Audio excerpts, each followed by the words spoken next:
I've tried to learn, like, no, if someone pushes back and they have better data, I'm like, sweet, I didn't know that. Gimme, gimme, gimme. When they push back with no data other than intuition, I'm like, okay, there was one Steve Jobs and you ain't he. You know? So No, that's so true. And honestly, that's one of the things I'm so it's so remarkable about the work you guys do is it's just there's this concept in qualitative research called saturation. Essentially, it means you've had enough conversations to know what a reasonable universe of answers might be. uh-huh. Now, you can screw this up and go to just one location and talk to three people and have three conversations and have a misinterpretation of what the universe of answers are. Like 100%.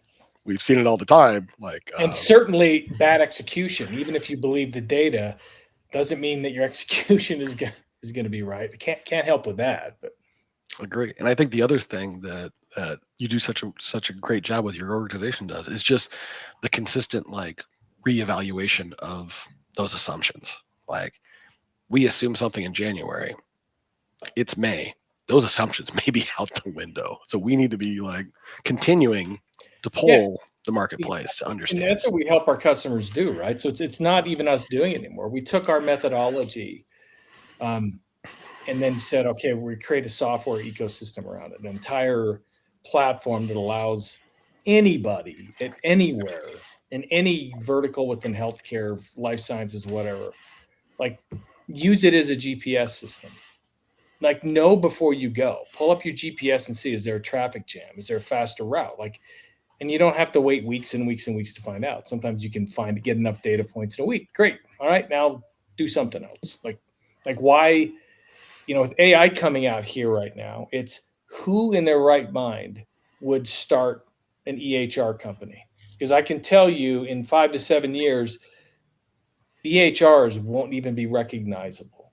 Like, do you actually need a full, like, why not just have an actual true data repository that is LLM based to the core in the Amazon cloud, for example, and then just have these agents with certain rules that works with a certain doctor one way, a different doctor another way, still collects everything you need to make sure you're getting paid and it's documented right. No. But it reduces the clinician burnout to zero or a lot less because it's just interacting with them in the right way, right? So I'm like, those are those things where you'd better stay up on data. You'd better keep your ear really close to the pulse of the market because things are getting more dynamic all the time. Like in your world, it's changing. Who would have thought that just changing administrations would have a radical impact on health plans across the board? Like Yeah. just there's impacts certainly. Oh, a little bit less cuts, more cuts here, but not a seismic shift. And it's organizations just need to be nimble. And that's the thing we're just trying to do with our platform is say, hey, you're probably blowing way too much money on research firms and way too much money on, high-end consulting firms, all this stuff. Like use the platform, get your teams and do little pulses and know what your customers think, know what your members think, know what the market thinks, know what partners think, and then just take action based on sure knowledge rather than just a bunch of guesswork. So Yeah.